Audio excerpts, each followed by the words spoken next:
Dikisahkan bahwa ada seorang pengusaha yang kaya raya yang semasa hidupnya suka beramal, memberikan bantuan dana yang besar ke panti asuhan, panti jompo, tempat ibadah, dan yayasan-yayasan amal lainnya.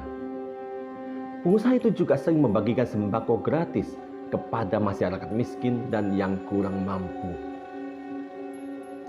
Pengusaha itu terkenal sangat baik, sopan, dan dermawan di lingkungan sekitarnya. Dia juga ada seorang umat beragama yang sangat taat sekali. Dan dia mempunyai seorang anak satu-satunya yang juga suka berbuat baik seperti ayahnya. Pada suatu hari, anaknya meminta izin untuk pergi keluar kota sendirian membawa mobil. Di tengah perjalanan, anaknya mengalami kecelakaan hebat. Mobil dalam kecepatan tinggi, tiba-tiba ban depan mobilnya pecah, sehingga menyebabkan mobil itu masuk jurang. Mobilnya rusak parah, dan akhirnya anaknya mengalami patah kaki kanannya, sehingga terpaksa harus menggunakan kaki palsu. Belum selesai masalah musibah yang dihadapi oleh anaknya. Beberapa hari kemudian, tiba-tiba dia mendapat kabar bahwa orang kepercayaannya telah mengkhianati dirinya dengan cara membawa kabur semua uang perusahaan miliknya. Pengusaha itu merasa sangat sedih sekali. Dia kecewa, dia marah. Dalam hatinya berkata, "Mengapa ini harus terjadi pada saya? Mengapa orang kepercayaan saya harus mengkhianati saya? Dia membawa kabur semua uang perusahaan milik saya. Sekarang bagaimana caranya saya bisa membayar hutang-hutang perusahaan yang jatuh tempo? Dan mengapa juga anak saya satu-satunya harus mengalami musibah sampai harus kehilangan kakinya? Bagaimana masa depannya nanti? Mengapa kami harus mengalami musibah seperti ini? Di manakah keadilan Tuhan? Buat apa saya beribadah, berdoa, berbuat baik dan beramal selama ini kalau akhirnya kami harus mengalami musibah seperti ini?" Mulai hari ini saya akan berhenti beribadah, berbuat baik dan beramal. Saya akan berhenti berbuat baik apapun, karena semua perbuatan baik yang kami lakukan percuma saja. Semuanya sia-sia. Kini saya telah bangkrut dan anak saya harus kehilangan kaki kanannya. Ternyata berbuat baik itu tidak ada gunanya sama sekali. Sejak dirinya bangkrut dan anaknya mengalami kecelakaan, telah bertahun-tahun pengusaha itu berpaling dari Tuhan. Dia juga sudah tidak pernah beribadah, sudah tidak pernah berbuat baik maupun beramal. Sampai suatu hari, pengusaha itu bertemu dengan seorang peramal hebat yang mampu melihat masa lalu dan masa depan seseorang. Pengusaha itu menceritakan semua yang terjadi pada diri dan anaknya. Kemudian berkata dengan emosi, "Selama ini saya dan anak saya sudah banyak melakukan perbuatan baik dan amal. Sudah tidak terhitung berapa jumlah uang yang kami keluarkan untuk beramal. Tetapi mengapa kami tetap harus mengalami musibah seperti ini? Saya bangkrut dan anak saya satu-satunya harus kehilangan kakinya. Kami juga selalu berdoa dan beribadah dengan sungguh-sungguh." Katanya Tuhan itu Maha Pengasih, Maha Penyayang. Di manakah keadilan Tuhan? Kan katanya berbuat baik akan mendapatkan karma yang baik dan berbuat jahat akan mendapatkan karma yang buruk. Semuanya hanya omong kosong saja. Sia-sia. Tidak ada gunanya. Kini saya sudah tidak percaya Tuhan dan karma lagi. Kini saya akan bersikap kejam saja. Saya tidak akan beribadah, berdoa, berbuat baik maupun beramal. Peramal hebat itu mendengarkan dengan seksama semua yang dikisahkan oleh pengusaha itu. Kemudian dia mulai menerawang ke masa lalu pengusaha dan anaknya. Kemudian berkata, "Sabar dulu, Pak. Tenangkan diri Anda dulu.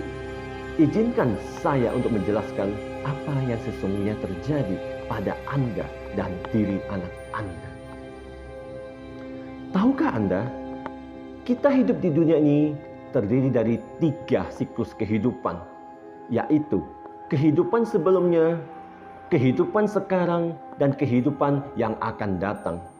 Artinya, sebelum kelahiran kita yang sekarang, sudah ada kelahiran kita yang sebelumnya. Karma yang kita perbuat di kehidupan sebelumnya akan kita bawa, dan itu akan mempengaruhi kehidupan kita yang sekarang. Mengapa ada orang terlahir cantik, ganteng, dan mengapa ada orang terlahir buruk rupa? Mengapa ada orang terlahir di keluarga yang kaya? Dan mengapa ada orang terlahir di keluarga yang miskin? Mengapa ada yang lahir sudah cacat, seperti buta, bisu, atau kehilangan salah satu anggota tubuhnya, seperti tangannya buntung, kakinya buntung, atau yang lain-lainnya? Jawabannya adalah disebabkan oleh karma perbuatan kita di kehidupan yang lampau sebelum kelahiran kita yang sekarang. Jadi paham ya, para sahabat, bahwa sebelum kita lahir yang sekarang, kita sudah pernah hidup di kehidupan yang sebelumnya. Itu maksudnya.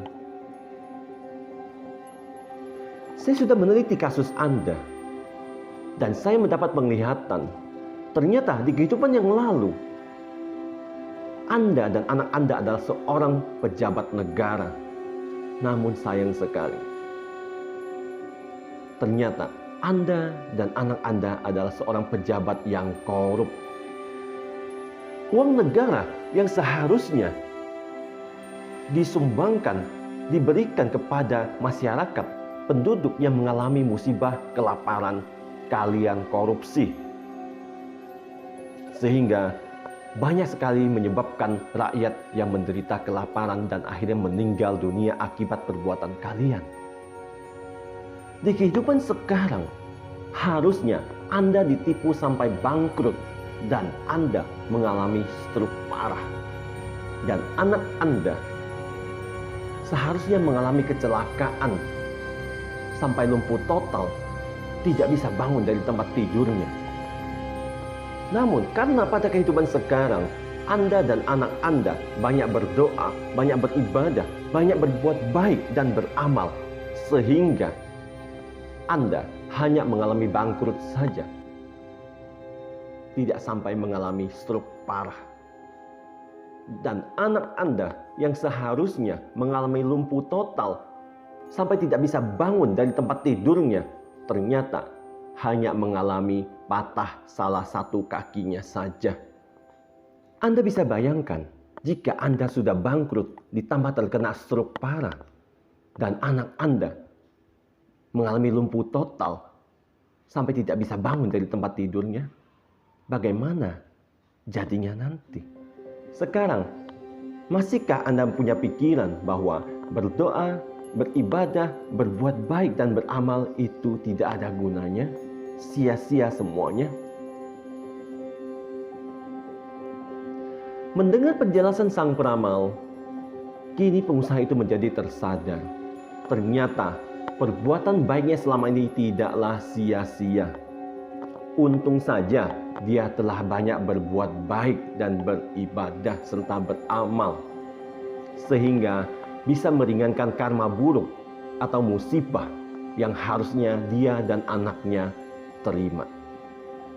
Ternyata perbuatan baik diri dan anaknya lah yang telah menyelamatkan dia dari stroke parah dan anaknya tidak sampai lumpuh total. Ingatlah para sahabat, tidak ada perbuatan baik yang sia-sia. dan tidak ada perbuatan jahat yang tidak mendapatkan hukuman. Karma baik ataupun buruk, semuanya akan berbuah pada waktunya. Siapa yang menanam, dia pula yang akan menuai hasilnya. Untuk itu, ada sebuah kata bijak yang sangat tepat sekali untuk kita tanamkan dalam kehidupan kita sehari-hari, yaitu orang yang berbuat baik meskipun rezeki belum tiba, namun bencana telah menjauhi dirinya. Dan orang yang berbuat jahat meskipun bencana belum tiba, namun sesungguhnya rezeki telah menjauhi dirinya. Demikian dari saya, Teddy Wong, MSI, Motivasi, Solusi, dan